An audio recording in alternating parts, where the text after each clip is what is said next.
There arises this question in some of the letters that I receive about woman and love and woman and truth. Does woman realise truth like man?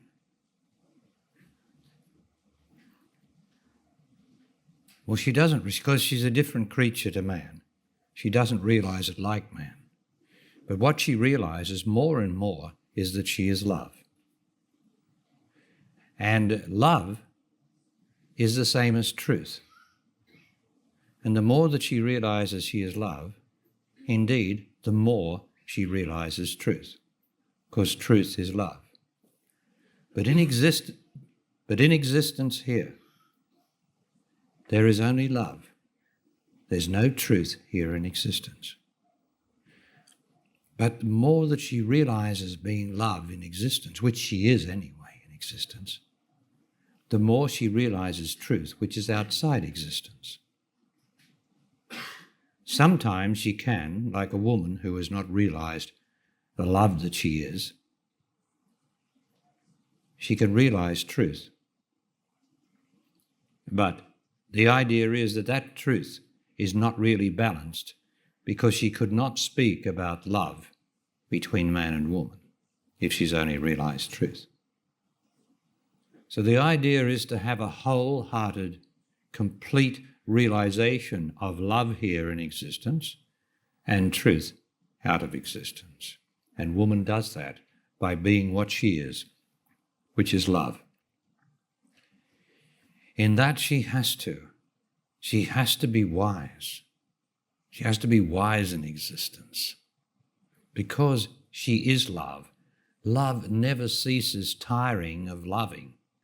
And from woman's point of view, that often means she never ceases endeavouring to have man love her. Now, that's not always possible here. She always wants to be giving to man, because who else is she going to give to? It's only man that she can give to in love. But man is not always up to it, and frequently is not up to it. So therefore, that's where her emotion rises. She is something that opens up, that wants to totally give. And yet she can't, because the law, the psycho-spiritual law, doesn't allow her to give completely to a man who doesn't love her completely. So these are the difficulties that woman faces. We're talking about woman now.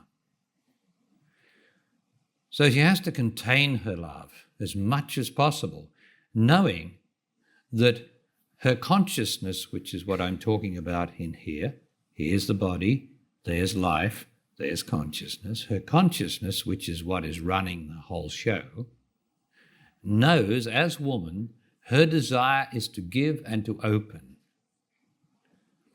She doesn't have to long for that.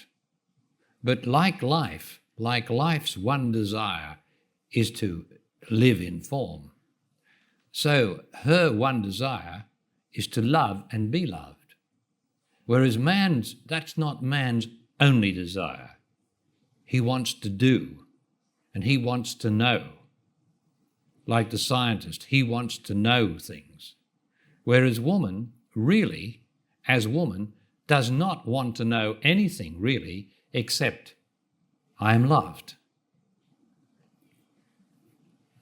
That's the difference between the two of them.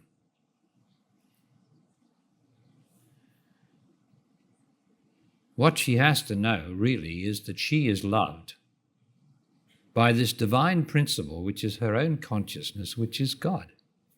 And that's extremely difficult for a woman who is in existence, who has an emptiness inside her body, which is represented by her vagina and her womb, which man does not have, because he's a projection and she's a receptivity, that she has that always pushing at her to be able to give. And not just, I'm talking to give, not just the vagina, but the wombal thing, the source of life, which is the womb. That's the source of life, which is the womb is God. The womb is God's chamber because it's the source of life.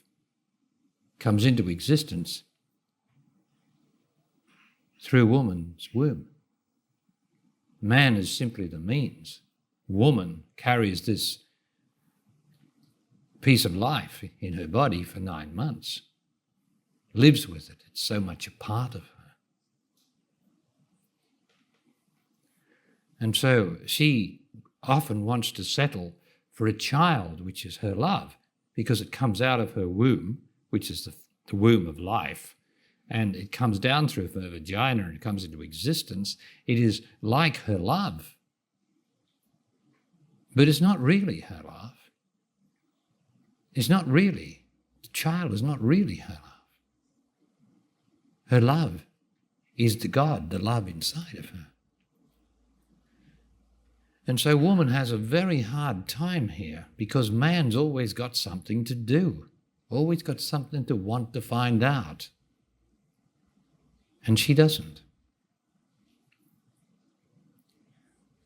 The more she's not loved, she adapts to that, and therefore she joins man in wanting to know, wanting to do this and that, and learn academically, get degrees and all the rest of it, and that's when she's not truly loved. She can then adapt to that because she's very intelligent, but it's not her fulfillment. Her fulfillment is only being able to give to man, and that's very difficult the way most men are today. And then she has to be able to not try to give her love. If she tries to give her love, she upsets the balance of things. She has to be she just has to love. It has to be a natural expression of her body is to love and to be loved. But if she opens up too much to man and he's not ready for it, he's going to manipulate her. He'll always manipulate her. A woman said to me yesterday, "What do you mean by being manipulated by a man?" I said, well, he summons you when he wants you because you're attached to him. And then when he doesn't want you, he just sends you away or turns his back on you or goes to another. And then when he wants you, he calls you back. And then when he doesn't want you, he just ignores you or sends you away. And then he keeps keeping you on a little string so that you keep coming and you keep going at his behest. That's manipulation. Whereas what you should do is break with him absolutely, completely, and be a real woman.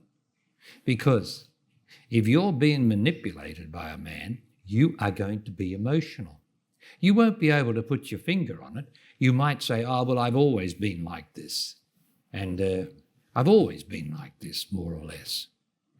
But you don't understand that even though you were emotional like that most of your life, when you continue to be manipulated by man, it pushes that button and adds to this. In other words, you don't get rid of this, you just keep adding to it and carrying it with you, instead of putting a stop to this manipulation by man, because he doesn't love you enough.